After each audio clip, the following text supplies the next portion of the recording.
ikhlas dengan tidur, dan kita harap betul-betul apa yang dia akan jadi kan walaupun how you berani sebenarnya supaya lebih fokus pada pencapaian di kelas ini dan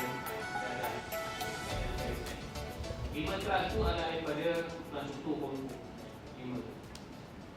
Cuma semalam saya tak berapa nampak, rupanya hari ni pun nampak. Sebenarnya ini gunakan 6. Ada 6. So sebenarnya saya nampak yang tu semua tu adalah kelas PSKM. Dan kita mungkin ada sedikit saya tak tahu kat mana. Bila kita saraikan masa kita siap kelas strategi, banyak sangat pelan-pelan.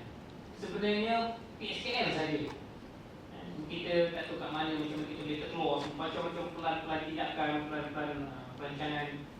So kita kena tengok balik supaya asas kita adalah PSKL sebenarnya. Kalau tengok hari ni kita punya matlamat tu adalah teras dalam PSKL. Yang ni kita kena apa ni ingat balik. For all this while mereka ni buat sendiri. Saya puji lah dia buat sendiri. Masa yang dia ambil untuk menyiapkan plan strategi, saya rasa bukan jadi kalau kamusnya tu dia. Cuma untuk pengukuran mereka jadi macam tak fokus. Sampai 10, 15, 17 terlalu banyak, then end up kita lost. Kat mana sebenarnya yang kita nak fokuskan. So yang ini juga perlu kita hacking balik. Fokuskan kepada apa yang kita nak capai. So dia mestilah kalau boleh spontaneous, senang untuk membuat ukuran. Jangan terlalu ambil yang subjektif yang susah kita buat ukuran penyampaian. Ini juga saya dah maklumkan semalam. Sebab kita punya mencapai atau tidak KPI kita senang je. Kita adalah municipal yang menjalankan kerja-kerja berdasarkan aduan, berdasarkan bajet, berdasarkan perancangan untuk tahunan. Senang. So kita terlalu hero berbanding dengan kementerian yang membuat dasar dan sebagainya. So saya rasa kita boleh bergerak.